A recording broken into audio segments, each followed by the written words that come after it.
നിലമ്പൂർ തെരഞ്ഞെടുപ്പ് തീയതി ഉടൻ പ്രഖ്യാപിക്കും. അത് കഴിഞ്ഞാൽ ആരായിരിക്കും സ്ഥാനാർത്ഥി എന്നുള്ളത് പ്രഖ്യാപന ദിവസത്തിന്റെ അന്ന് രാത്രി തന്നെ UDF പ്രഖ്യാപിക്കുമെന്ന അത്ര വലിയ ആത്മവിശ്വാസമാണ് VD സതീശൻ വ്യക്തമാക്കുന്നത്. തൃക്കാക്കരയിലെയും പാലക്കാട്ടെയും പുതുപ്പള്ളിയിലെയും എല്ലാം ഉപതെരഞ്ഞെടുപ്പുകളുടെ പരിചയ സമ്പന്നതയുള്ള കോൺഗ്രസിനെ സംബന്ധിച്ച് ഈ ഉപതെരഞ്ഞെടുപ്പും നിഷ്പ്രയാസം വിജയിക്കുമെന്ന് തന്നെയാണ് UDF പറയുന്നത്, അല്ലെങ്കിൽ പ്രതിപക്ഷ നേതാവ് VD സതീശൻ പറയുന്നത്.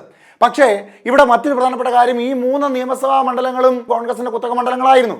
പക്ഷേ നിലമ്പൂർ അങ്ങനെയല്ല.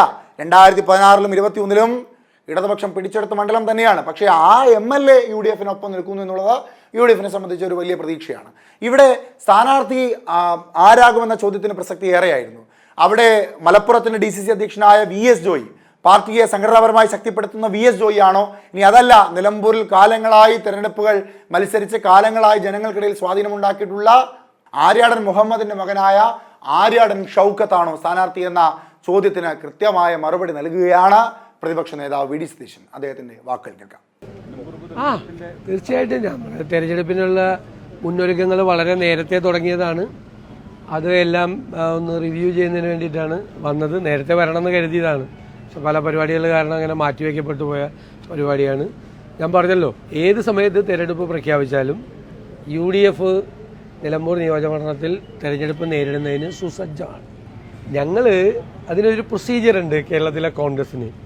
അത് തെരഞ്ഞെടുപ്പ് കമ്മിറ്റി കൂടി ആ തെരഞ്ഞെടുപ്പ് കമ്മിറ്റി പേരുകൾ ശുപാർശ ചെയ്ത് അഖിലേന്ത്യാ കോൺഗ്രസ് നേതൃത്വമാണ് ആ പേര് പ്രഖ്യാപിക്കേണ്ടത്. തെരഞ്ഞെടുപ്പ് പ്രഖ്യാപിക്കുമ്പോൾ മണിക്കൂറുകൾക്കകം സ്ഥാനാർത്ഥിയെ പ്രഖ്യാപിക്കുന്ന ഒരു പുതിയ രീതി ഞങ്ങൾ കുറേ നാളുകളായി അവലംബിക്കുന്നുണ്ട്. ആ രീതിയിൽ തെരഞ്ഞെടുപ്പ് ഇന്ന് പ്രഖ്യാപിച്ചാൽ ഇന്ന് രാത്രി, നാളെ പ്രഖ്യാപിച്ചാൽ നാളെ രാത്രി നമുക്ക് സ്ഥാനാർത്ഥിയെ പ്രഖ്യാപിക്കാൻ കഴിയുമെന്നാണ് എൻ്റെ വിശ്വാസം. അതിനുള്ള പ്രാഥമികമായ ചർച്ചകൾ നേതൃത്വം നടത്തിയിട്ടുണ്ട്. അത് കൂടുതൽ കൂടിയാലോചനകൾ നടത്തി ഉചിതമായ, ഇപ്പം നിങ്ങൾ പാലക്കാട് എന്തൊരു ബഹളമായിരുന്നു നിങ്ങളെല്ലാം കൂടി.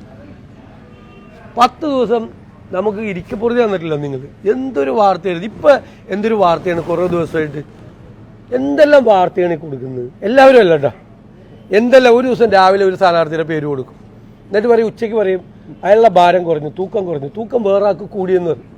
നിങ്ങളിങ്ങനെ കൊടുത്തുകൊണ്ടിരിക്കുകയാണ്. അവൻ ഞങ്ങൾ പാവങ്ങൾ ഈ സ്ഥാനാർത്ഥിയെ തീരുമാനിക്കാൻ നമ്മളൊക്കെ വലിയ ആളുകളാണെന്ന് വിചാരിച്ച് ഞങ്ങൾ നടക്കണം. ഇതൊക്കെ തീരുമാനിക്കണം ഞങ്ങളൊക്കെയാണെന്ന് വിചാരിച്ചിട്ട് നമ്മൾ നടക്കണം. ഞങ്ങൾക്കൊരു അനുമതി ഇതാ ഇത് തീരുമാനിക്കാൻ വേണ്ടിയിട്ട്.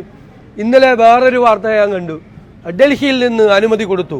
അപ്പം അൻവർ ഞങ്ങളെ കാണാൻ വേണ്ടി ഇരിക്കുകയാണ്. ഡൽഹിയിൽ നിന്ന് അനുമതി കൊടുത്തു തൃണമൂൽ കോൺഗ്രസിനെ മുന്നണിയിലെടുക്കാൻ. നിങ്ങൾ വാർത്ത കൊടുത്താണ്. അപ്പം ഞാൻ വിമർശിക്കില്ല കേട്ടോ. ഇടയ്ക്ക് ഞാൻ ഇങ്ങനെ പരിഭവം പറയും, ഇങ്ങനെ തമാശയായിട്ട് വിമർശിക്കൊന്നുമില്ല. നിങ്ങൾക്ക് അതിനുള്ള സ്വാതന്ത്ര്യവും എല്ലാ കാര്യവും ഉണ്ട്. പക്ഷെ നിങ്ങളൊരു കാര്യം പോവാതെ നോക്കണം ഇത് ചെയ്യുന്നവർ. നിങ്ങളുടെ ഒരു വിശ്വാസ്യത, നിങ്ങൾ എപ്പോഴും ഇങ്ങനെ വാർത്ത ഇതുപോലത്തെ കൊടുത്തുകൊണ്ടിരുന്ന ആളില്ല. അത് ആ ചാനലല്ലേ ഇങ്ങനെ സ്ഥിരം പറയണമെന്ന്. അതാണ് എനിക്ക് വിഷമം. എന്തൊക്കെ ബഹളം ഉണ്ടാക്കിയതാ പാലക്കാട്. എന്നിട്ട് എന്തായി എന്നിട്ട് പാലക്കാട് ദയനീയമായ 3ാം സ്ഥാനത്തേക്ക് പോയില്ലേ. തൃക്കാക്കരയിൽ എന്താ സംഭവിച്ചത്? മുഖ്യമന്ത്രിയും മന്ത്രിമാരും വന്ന് 1 മാസം ക്യാമ്പ് ചെയ്തു ഇല്ലേ. തൃക്കാക്കരയിൽ 1 മാസം ക്യാമ്പ് ചെയ്തു. എല്ലാ ഭരണത്തിന്റെ എല്ലാ തന്ത്രങ്ങളും ഉപയോഗിച്ചു. PT തോമസ് ജയിച്ചതിന്റെ ഇരട്ടി വോട്ടിലാണ് ഉമാ തോമസ് ജയിച്ചത്. എന്തായിരുന്നു അവിടെ ബഹളം പുതുപ്പള്ളിയിൽ?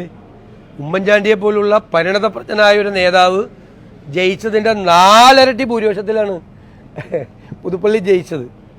പാലക്കാട് ഷാഫി പറമ്പിലിനെ പോലത്തെ ഒരു പ്രഗത്ഭനായ ഒരു പാർലമെന്റേറിയൻ ജയിച്ചതിന്റെ 5 ഇരട്ടി വോട്ടിലാണ് പാലക്കാട് ഉപതെരഞ്ഞെടുപ്പിൽ ജയിച്ചത്.